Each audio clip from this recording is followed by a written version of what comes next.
క్షణ పోరాటం కనుక ప్రజాపక్షం జనసైనిక్ న్యూస్ కి స్వాగతం. ముందుగా హెడ్లైన్స్. మదనపల్లె ఇసుక మాఫియా డాన్ సంషీర్, మాఫియాకు వత్తాసు పలుకుతున్న టీడీపీ నేతలు ఆర్జే వెంకటేష్, నాదెళ్ల విద్యాసాగర్. కమ్మగడ్డ ఎక్స్టెన్షన్ రోజా ఫ్లాట్ల వద్ద ఇసుక కొండలపై నిల్చుని సాక్ష్యాలు చూపినా స్పందించని రెవెన్యూ పోలీస్ అధికారులు. రాష్ట్ర ప్రభుత్వ విధానాన్ని నీరుగార్చుతున్న అక్రమార్కులపై ఉద్యమం తీవ్రతరం చేస్తామని హెచ్చరించిన సిపిఎం నేత శ్రీనివాసులు. ఏడాది క్రితం అంగల్లో చంద్రబాబు మీద దాడి చేసిన వైసీపీ మూకలను చేయించిన వాళ్లను, అందుకు సహకరించిన అధికారులపై చట్టపరమైన చర్యలు తీసుకోవాలి. ఎంతటి వాడున్నా సరే వదలకూడదని డిమాండ్. డీఐజీ కోయ ప్రవీణ్ ను కలిసి వినతి పత్రం అందజేసిన రాష్ట్ర తెలుగు యువత అధ్యక్షులు శ్రీరామ్ చిన్నబాబు. సిపిఎం నాయకుల వ్యక్తిగత స్వార్థం పేదలు, కార్మికుల కడుపు కొడుతోంది. ఉచిత ఇసుక తెలుగుదేశం ప్రభుత్వం పాలసీ. రీచ్లు లేకపోవడంతోనే సన్న చిన్నకారులు వాగులు వంకల్లోని ఇసుక తెచ్చుకుంటున్నారు. ప్రభుత్వానికి చెడ్డ పేరు తీసుకురావాలనే మీ ప్రయత్నాలను ప్రజలే అడ్డుకుంటారు. సిపిఎం నాయకులను హెచ్చరించిన టీడీపీ జిల్లా అధికార ప్రతినిధి ఆర్జే వెంకటేష్. 3 తరాలను మెప్పించిన మెగాస్టార్ తిరుమలలో కుటుంబ సమేతంగా చిరు దర్శనం. 2 దశాబ్దాలు నెంబర్ 1 గా టాలీవుడ్ లో మగటం లేని మహారాజుగా వెలుగొందిన చిరంజీవి. పద్మశ్రీ, పద్మభూషణ్ పురస్కారాలతో పాటు ఎన్నో అవార్డులు, రివార్డులు ఆయన సొంతం. మదనపల్లెలో రాయల్ బుక్స్ వారి ఆధ్వర్యంలో వెలుగు పాఠశాలలో చిరు జన్మదిన వేడుకలు. ఇక డీటెయిల్స్ చూస్తే, కొంతమంది వ్యక్తిగత స్వార్థంతో పేదలకు ఉచిత ఇసుక అందకుండా అడ్డుకోవడం జరుగుతుంది. సిపిఎం నాయకుల తీరుపై ప్రజలలో అసహనం వ్యక్తమవుతోంది. తెలుగుదేశం పార్టీ ప్రభుత్వం పైన చెడ్డ పేరు తీసుకురావడానికే ఇలా చేస్తున్నారా అనే అనుమానం వ్యక్తమవుతోంది. అలా అసాంఘికంగా వ్యవహరిస్తున్న మీపై ప్రజలలో తిరుగుబాటు తప్పదని తెలుగుదేశం పార్టీ జిల్లా అధికార ప్రతినిధి ఆర్జే వెంకటేష్ ఆగ్రహం వ్యక్తం చేశారు. మదనపల్లె సిపిఎం నాయకుల విపరీత ధోరణి కారణంగా ఇసుక దొరకని పరిస్థితుల్లో భవన నిర్మాణదారులు, భవన నిర్మాణ కార్మికులు, ట్రాక్టర్ యజమానులు తీవ్ర ఇబ్బందులు ఎదుర్కోవాల్సి వస్తోందని తెలుగుదేశం పార్టీ రాజంపేట పార్లమెంట్ అధికార ప్రతినిధి ఆర్జే వెంకటేష్ ఆరోపించారు. ప్రభుత్వం ఇసుక ఉచితంగా అందుబాటులోకి తెచ్చినా వాటిని సద్వినియోగం చేసుకోకుండా మదనపల్లె సిపిఎం నాయకులు అడ్డుపడుతున్నారని గురువారం ఏర్పాటు చేసిన విలేకరుల సమావేశంలో ఆర్జే వెంకటేష్ మండిపడ్డారు. ఆయన మాట్లాడుతూ, కుహూనా రాజకీయ నాయకులు స్వలాభం కోసం ప్రజలను ఇబ్బంది పెట్టడం మానుకోవాలని హితవు పలికారు. గత ప్రభుత్వంలో ఇసుక దొరకని పరిస్థితుల్లో చాలా మంది భవన నిర్మాణాలు అర్ధాంతరంగా నిలిపివేసిన నేపథ్యంలో తెలుగుదేశం పార్టీ ప్రభుత్వం ఉచిత ఇసుక విధానం తెచ్చిన తర్వాత పెద్ద ఎత్తున భవన నిర్మాణాలకు శ్రీకారం చుట్టడం జరిగింది. పేదలు తమ ఇంటి నిర్మాణాలకు వాగులు, వంకలలో లభించే ఇసుకను ట్రాక్టర్ల ద్వారా తరలించుకోవడం జరుగుతుందని తెలిపారు. మదనపల్లె చుట్టూ ఎక్కడా ఇసుక రీచ్లు లేకపోవడంతో వాగులు, వంకలు, చెరువులలో లభించే ఇసుకపై ఆధారపడి ఉన్నారు. చిన్న చితక ట్రాక్టర్ యజమానులు ఇంటి నిర్మాణాలకు ఇసుక తరలించి సహాయపడుతున్నారు. సిపిఎం నాయకులు చేసిన అనవసర రాద్ధాంతంతో అధికారులు ట్రాక్టర్లు సీజ్ చేయడం, ఇసుక తరలించకుండా అడ్డుకోవడం ద్వారా మళ్లీ కష్టాలు మొదలయ్యాయని ఆందోళన వ్యక్తం చేశారు. ప్రజలకు ఇసుక అందకుండా చేయడం, భవన నిర్మాణ కార్మికులకు ఇబ్బందులకు గురి చేయడం ద్వారా కొత్తగా ఏర్పడిన తెలుగుదేశం పార్టీ ప్రభుత్వానికి ఇబ్బందులు కలగజేయడానికి సిపిఎం నాయకులు ప్రయత్నం చేస్తున్నారని, ఇది మంచి పద్ధతి కాదని ఆర్జే వెంకటేష్ సూచించారు. ప్రజలలో ప్రభుత్వానికి చెడ్డ పేరు తీసుకొచ్చే ప్రయత్నాలు మానుకోవాలని, లేని పక్షంలో ప్రజలే తగిన బుద్ధి చెప్తారని పేర్కొన్నారు. మదనపల్లె చుట్టూ ఇసుక రీచ్లు లేని పరిస్థితులలో అందుబాటులో ఉన్న చోటు నుంచి ఇసుక తెచ్చుకొని భవన నిర్మాణానికి డంప్ చేసుకోవడం ఎప్పటి నుంచో జరుగుతుందని, దీనిపై సిపిఎం నాయకులు అనవసర ఆరోపణలు చేసి అబాసు పాలయ్యారన్నారు. 5 సంవత్సరాల వైసీపీ ప్రభుత్వ పాలనలో సీఎంగా ఉన్న జగన్మోహన్ రెడ్డి ప్రజాధనాన్ని లూటీ చేసి రాష్ట్రాన్ని భ్రష్టు పట్టించారని ఆర్జే వెంకటేష్ విమర్శలు గుప్పించారు. ఏ శాఖ చూసినా, ఎక్కడ చూసినా ప్రజాధనం దుర్వినియోగం చేసిన ఆనవాళ్లు స్పష్టంగా కనిపిస్తున్నాయని వివరించారు. ముఖ్యంగా సొంత భద్రత కోసం 980 మంది సెక్యూరిటీ సిబ్బందిని వినియోగించి వారికి ప్రతి నెల 6 కోట్ల రూపాయలు ఖర్చు పెట్టడం జగన్మోహన్ రెడ్డి దుబారా పాలనకు నిదర్శనమన్నారు. 5 సంవత్సరాలలో భద్రత కోసం ఖర్చు చేసిన సుమారు 350 కోట్లతో ఒక్క ప్రాజెక్ట్ నిర్మించి ఉండొచ్చన్నారు. మరోవైపు వైజాగ్ బీచ్ సమీపంలో ప్రజలకు ఎలాంటి వినియోగం లేని 450 కోట్లతో నిర్మించిన విలాస భవనం జగన్మోహన్ రెడ్డి చేతగాని పాలనకు నిదర్శనమన్నారు. జగన్మోహన్ రెడ్డి పాలన మొత్తం ప్రజాధనం దుర్వినియోగానికి గురైందన్నారు. స్థాయిలో బివి రాఘవులు గారు, మాకినేని బసవపున్నయ్య గారు లాంటి పెద్దలు తమ ఆస్తులను మొత్తం ఇతరులకు దానం చేసి ప్రజాసేవే ధ్యేయంగా పెట్టుకుని పనిచేసి ప్రజలలో మన్నన పొందగలిగినారు. ప్రస్తుతం ఈ కమ్యూనిజం బూజుపట్టిన సిద్ధాంతం అయిపోయింది. ప్రజలకు చేరువ కాలేకపోతా ఉంది. కుహనా రాజకీయ నాయకులంతా కమ్యూనిస్టుల పేరు చెప్పి ప్రజలకు మేలు చేసేది పోయి ప్రజలకు ఇబ్బంది పెట్టే విధంగా వాళ్ళ ప్రవర్తన ఉంది. వీళ్ళంతకీ ప్రజల మీద పడి వసూలు చేసుకోవడము ఇట్లాంటివి చేస్తున్నారు తప్ప కొంతమంది, అందరు కమ్యూనిస్టులు కాదు, కొంతమంది. నిజానికి ఈరోజు మదనపల్లిలో ఇసుక సమస్యను సిపిఎం పార్టీ అది ఒక పెద్ద సబ్జెక్ట్ గా తీసుకొని దానిపైన ఇష్యూ చేసి మదనపల్లిలో ప్రజలకి ఇసుక అందుబాటులో లేకుండా చేశారు. ఈరోజు ట్రాక్టర్లంతా కూడా నిలిపేశారు, టిప్పర్లు నిలిపేశారు. ఇప్పుడు పదే పదే ఫిర్యాదులు చేస్తున్న వల్ల అధికారులు ఒత్తిడితో వాళ్ళ ఒత్తిడి తెచ్చిన దాని వల్ల ట్రాక్టర్లు నిలిపేసి సీజ్ చేసిన దాని వల్ల ఇసుక అందుబాటులో లేకుండా పోయింది. దాంతో భవన నిర్మాణ కార్మికులు భవనాలు నిలిపేసే పరిస్థితి వచ్చింది. ట్రాక్టర్లు అయితే చిన్న చిన్న సన్నకారు రైతులు ట్రాక్టర్లు వాళ్ళకు ఉపాధి పోయింది. ఆ ట్రాక్టర్ల మీద ఆధారపడినటువంటి కూలీలు ఈరోజు వాళ్ళకి ఉపాధి అవకాశం లేకుండా పోయింది. ఇది మొత్తానికి ఎందుకు వస్తా ఉంది ఈ సమస్య? నిజానికి ప్రభుత్వం ఉచిత పాలసీ అని పెట్టింది, అంటే ఉచిత ఇసుక అని చెప్పింది. ఉచిత ఇసుక అన్నప్పుడు ప్రజలంతా మాతో సహా ఏమనుకున్నామంటే ఇక్కడ వాగుల్లో వంకల్లో ఏదో చెరువుల్లో ఉండే ఇసుకను ఎవరికి కావాల్సింది వాళ్ళు తోలుకుంటారు అనే ఉద్దేశంతో అందరూ తోలుకున్నారు. 15 రోజులు బాగా తోలుకున్నారు. రేటు కూడా తగ్గింది. 6,000 ఉన్న ఇసుక 3,000 రూపాయలకు తగ్గింది. ఇప్పుడు ఈ విధంగా సిపిఎం నాయకులు ఏదైతే ఒత్తిడి తెచ్చి దాన్ని పత్రికలకంతా చేస్తున్నారో అంటే ఏమంటే తెలుగుదేశం పార్టీ మీద బురద జల్లే రాజకీయం. ఈ ప్రభుత్వం ఉచిత పాలసీ ఇచ్చింది, అయినా ఇసుక దొరకలేదు అని చెప్పే ప్రయత్నం. ఆ తోలే వాళ్ళు ఎవరో ఆ సిపిఎం నాయకులు కూడా చందాలో ఏదో ఇచ్చింటే ఈ సమస్య ఉండేది కాదేమో. ఇప్పుడు గత సంవత్సరం రాయలసీమలో ప్రాజెక్టుల సందర్శనార్థంలో భాగంగా తంబలపల్లి నియోజకవర్గం అంగళ్ళలో పర్యటిస్తున్న అప్పటి మాజీ ఇప్పటి ముఖ్యమంత్రి చంద్రబాబుపై దాడి జరిగింది. తనతో సహా వందలాది టీడీపీ కార్యకర్తలు నాయకులపై తప్పుడు కేసులు పెట్టారు. అలాంటి చట్ట వ్యతిరేక చర్యలకు పాల్పడిన అధికారులను వైసీపీ నాయకులకు కఠినంగా శిక్ష పడేలా చర్యలు తీసుకోవాలని డీఐజీ కోయ ప్రవీణ్ ని కలిసి కోరినట్లు తెలుగు యువత రాష్ట్ర అధ్యక్షులు శ్రీరామ్ చిన్నబాబు స్పష్టం చేశారు. అధికార మదంతో అనవసర కేసులు బనాయించి అప్రజాస్వామికంగా వ్యవహరించిన ప్రతి ఒక్కరిపై చట్టపరమైన చర్యలు తీసుకోవాలని కోరినట్లు చిన్నబాబు మీడియా ముందు వెల్లడించారు. వారు ఎంతటి వారైనా వదిలే ప్రసక్తే లేదని హెచ్చరించారు. శ్రీరామ్ చిన్నబాబు వెంట Rajampet parliament general secretary Doraswamy Naidu, party రాష్ట్ర కార్యనిర్వాహక కార్యదర్శి పర్వీన్ తాజ్ మరియు తెలుగు యువత నాయకులు ఉన్నారు. గూండాలు అప్పటి మంత్రి పెద్దిరెడ్డి రామచంద్రారెడ్డి, అప్పటి ఎమ్మెల్యే ద్వారకనాథ్ రెడ్డి, మిథున్ రెడ్డి ఎంపీ ముగ్గురు పన్నాగం బంది నారా చంద్రబాబు నాయుడు గారిని వచ్చే పర్యటన ఎట్లయినా అడ్డుకొని చిత్తూరు జిల్లా మా గడ్డ అనిపించుకోవాలని, వాళ్ళ అధినాయకుడి దగ్గర మెప్పు పొందాలని నారా చంద్రబాబు నాయుడు గారు పర్యటనలో వస్తుంటే అంగళ్ళ దగ్గర రాళ్ళు కర్రలతో తెలుగుదేశం పార్టీ నాయకుల మీద మా మీద దాడి చేయడం జరిగింది. మా నారా చంద్రబాబు నాయుడు గారు Z+ కేటగిరీ ఉన్నటువంటి నారా చంద్రబాబు నాయుడు గారి మీద రాళ్ళు వేయడం జరిగింది. అప్పటికి పోలీస్ పాత్ర ప్రేక్షక పాత్ర అయింది. ఎందుకంటే అప్పటి DSP Keshappa, CI Sivanjaneyulu, SI Sukumar నలుగురికి ఇంటిమేట్ చేశాం. మేము ఎస్పీకి కూడా ఇంటిమేట్ చేశాం. అప్పుడు అందరూ ప్రేక్షక పాత్ర పట్టుకొని నారా చంద్రబాబు నాయుడు మీద దాడి చేయడం జరిగింది. దాడి చేసిన తర్వాత 4వ తారీఖు కేసు అయితే 4వ తారీఖు దాడి జరిగినప్పుడు కేసు కట్టకుండా 8వ తారీఖు కేసు ఎఫ్ఐఆర్ ఓపెన్ చేయడం జరిగింది. దాదాపు 96 మంది మీద కేసు ఎఫ్ఐఆర్ రిజిస్టర్ జరిగింది. దాంట్లో మొదటి ముద్దాయిగా నారా చంద్రబాబు నాయుడు గారిని చేర్చడం జరిగింది. అసలు ఎవరికి కూడా దెబ్బలు తగలలేదు వైసీపీ వాళ్లకు.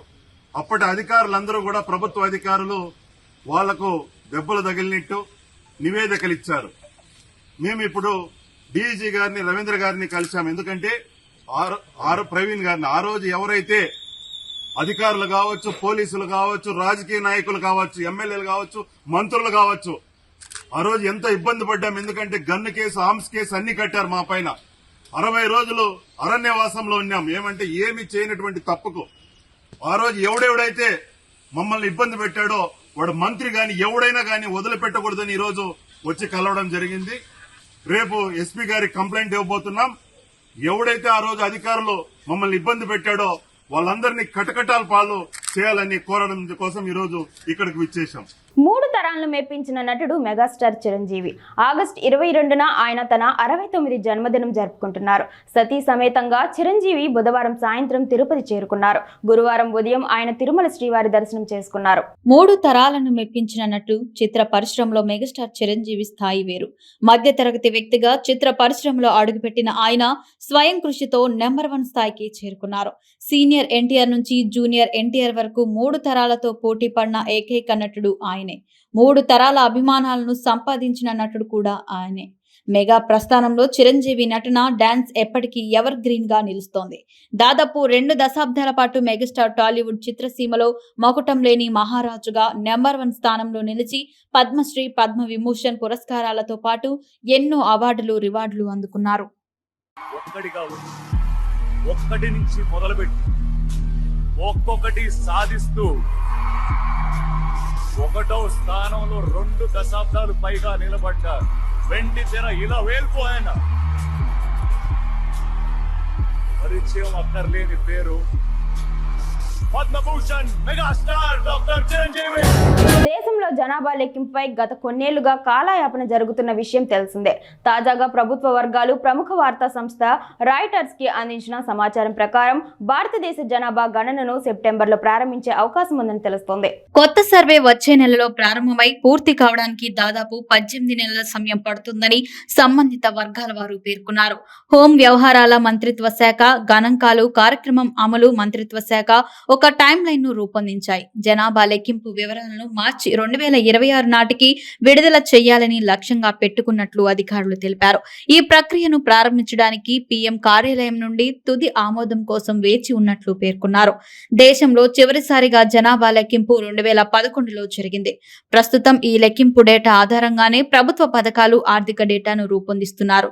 దేశంలో దశాబ్దానికి ఒకసారి జరిగే జనాభా గణన 2021లో పూర్తి కావాల్సి ఉండగా కరోనా మహమ్మారి కారణంగా ఆలస్యమైంది. గత కొన్నేళ్లుగా జనాభా లెక్కింపు చేపట్టాలని ఆర్థికవేత్తలు ప్రభుత్వంపై విమర్శలు చేస్తూనే ఉన్నారు. జనాభా గణనను చేపట్టడం ద్వారా ద్రవ్యోల్బణం, పథకాలు, ఉద్యోగాల అంచనాలతో సహా అనేక ఇతర గణాంకాలపై స్పష్టత వస్తోంది. ప్రభుత్వం జనాభాకు అనుగుణంగా బడ్జెట్ ను రూపకల్పన చేసే అవకాశాన్ని పొందుతోంది.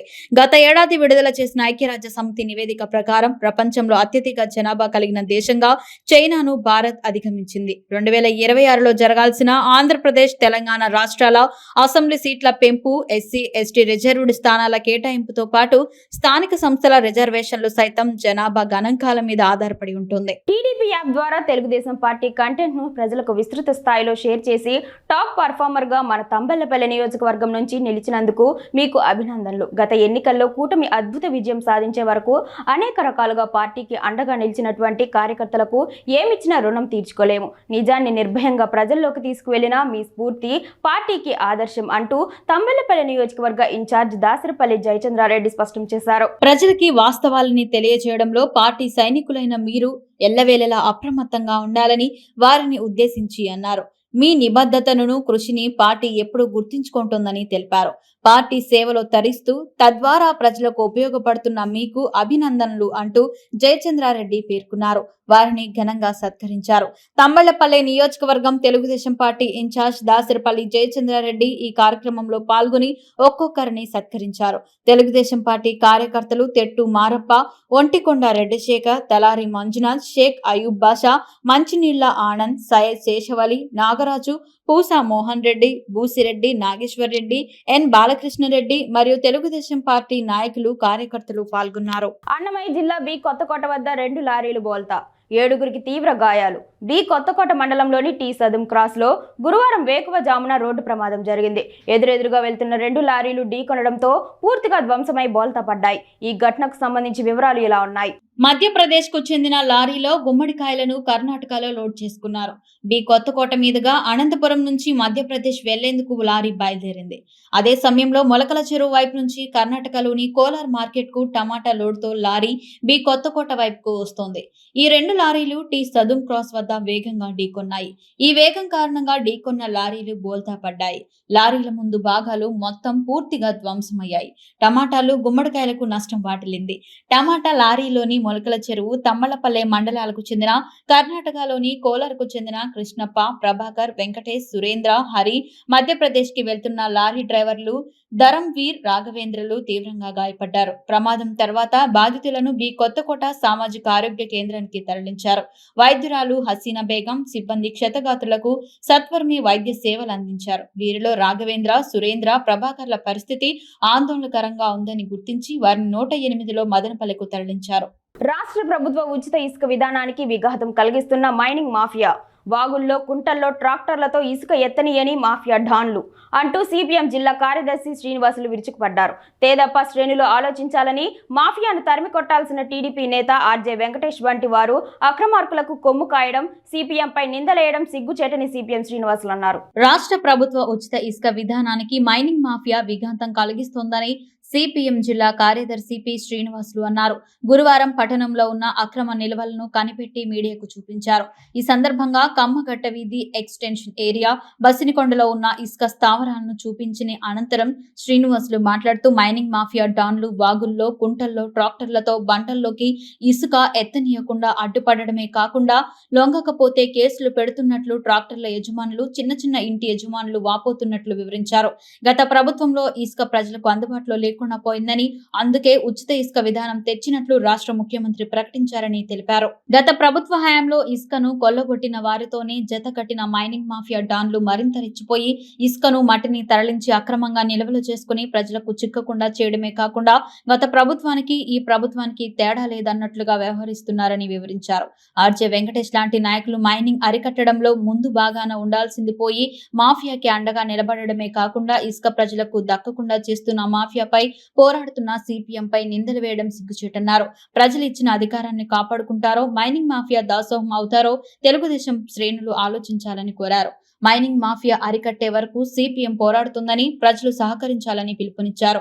ఐటీయూసీ నాయకులు జి కృష్ణమూర్తి మాట్లాడుతూ ప్రభుత్వం మంజూరు చేసిన ఇంటికి ఇసుక దొరకడం లేదని, బెంగళూరుకు తరలించుకునే వ్యాపారులకు మాత్రం 100 లోడ్లు ఉంటుందని ఎద్దేవా చేశారు. ఇసుక అక్రమ స్థావరాలను సిపిఎం గత 3 రోజులుగా బహిర్గతం చేస్తున్నా అధికారులు స్పందించకపోవడం సిగ్గుచేటని అన్నారు.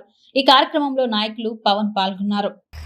Madanapalle mining mafia don Shamsher గారు ఆధారాలు చూపించమన్నాడు. ఆయన చూడండి ఆధారం, ఎంత పెద్ద కొండ, ఈ కొండ ఎంత ఉందో, ఎన్ని రోజులు ఉందో నేనైతే అంచనా వేయలేకపోతాను. 150 పైన ఉండే అవకాశం ఉంది. అధికారులు వచ్చి చెప్పాలి. ఇది ఈ కొండ శంషేర్ గారిది. నేను ఇక్కడ బహుదాలో నుంచి తోలి ఇక్కడ పెట్టాడు. ఆయన కాదని చెప్పే ధైర్యం ఉందా శంషేర్ గారు? ఆర్జే వెంకటేష్ గారు, నాదెల్ల విద్యాసాగర్ గారు ఎక్కడున్నారో రండి, ఇప్పుడు తేలుద్దాం రండి. రోజా ఫ్లాట్స్లో ఉన్నాం. కమ్మగడ్డ వీధి ఎక్స్టెన్షన్ రోజా ఫ్లాట్స్లో చివరిలో పక్కనే ఉందంట ఆయన ఇల్లు కూడా. నాకు తెలీదు. శంషేర్ గారి ఇల్లు ఉంది. ఇసుక కొండలు, ఇసుక కొండలు ఉన్నాయి. రండి చూపిస్తాను. మాకు కనపడతా ఉంది, మీకు కనపడుతుందో లేదో చూడండి. అధికారులారా స్పందించండి. ఇప్పటికైనా కళ్ళు తెరవండి. మదనపల్లి తహసీల్దార్ గారు ఇప్పటిదాకా సిపిఎం పార్టీ చూపించినటువంటి ఇసుక స్థావరాల పైన కనీసం కూడా పోలే. వీఆర్ఓలను బెదిరిచేసి వాళ్ళని అక్కడ పోనీయకుండా, కనీసం టచ్ కూడా చేయనీయకుండా పరిస్థితి చేస్తూ ఉన్నారు. ఈ మాఫియా డాన్లని కాపాడేటటువంటి ప్రయత్నం చేస్తూ ఉన్నారు. ఇది ఇంతటితో ఆగదు. మీరు వెంటనే ఇసుక మాఫియా మీద చర్యలు తీసుకుంటేనే సిపిఎం పార్టీ ఈ ఉద్యమాన్ని ఆపుతుంది. వాళ్ళ మీద చర్యలు తీసుకోకుండా వాళ్ళని కాపాడేటటువంటి ప్రయత్నం చేస్తే ఇది మరింత ఉధృతం చేస్తాం. ఖచ్చితంగా మదనపల్లి పట్టణ ప్రజలందరినీ కూడా భాగస్వాములు చేస్తాం.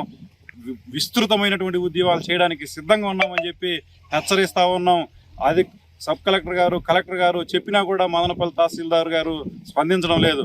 మైనింగ్ అధికారులు అయితే ఫోన్ కూడా ఎత్తడం లేదు. మేము ఫోన్లు చేస్తా అంటే స్పందించడం కూడా లేదు. ఆఫీసుకు పోతే ఎప్పుడు ఉండేటటువంటి పరిస్థితి కూడా కనపడడంలే.